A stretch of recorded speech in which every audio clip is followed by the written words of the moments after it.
எப்படியாச்சும் வாங்கலாம்ப்பா. மணிக்கணக்காக உட்காந்து அரைக்க தேவையில்லை. ஆட்டுக்குட்டிக்கு ஒரு ஆட்டு. மிஷினால் என்ன வேணாலும் செய்யலாம், ஆனால் கை பக்குவம் வரணும்ல, அது மனசுலேருந்து வரணும். இல்லை, நம்ம பண்ணுற வேலையை ரசித்து பண்ணணும்னு சொல்லுவாங்க. அதுக்கு பெரிய பிஸ்னஸ் மேனாக இருக்கணும்னு அவசியம் இல்லை. வெறும் இட்லி சுடுறதா கூட இருக்கலாம்.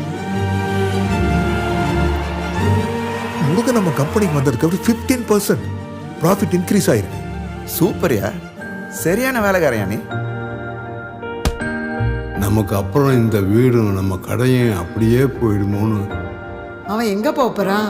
இங்கே தான் திரும்பி வர போகிறான், இங்கே தான் திரும்பி வர போகிறான், இங்கே தான் திரும்பி வர போகிறான்.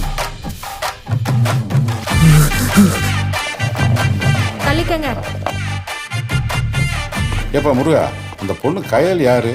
கும்பிட்டு வேலை செய்து ஒக்காளி கொமட்டில் குத்தினா.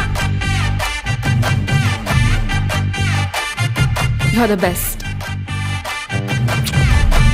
நான் உனக்காக ஒரு பெரிய எம்பையரே கட்டி வச்சிருக்கேன். இப்படி பொறுப்பு இல்லாம சுத்திக்கிட்டு இருந்தா இப்படி.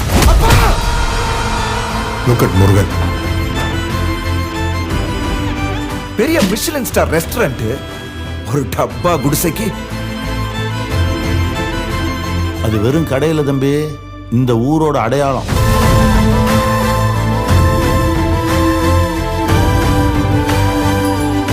அந்த இட்லி கடை எங்க ஊருக்கே பெரிய சென்டிமெண்ட் சார்.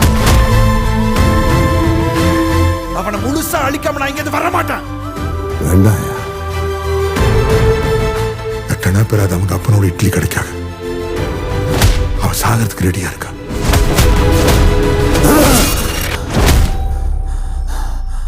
ஆத்தி, இட்லி சுடுறதுன்னா அவ்வளோ இஷ்டமா? நான் என்னவோ இட்லி சுட தான் பிறந்த மாதிரியே எனக்குள்ள ஒரு நினைப்பு.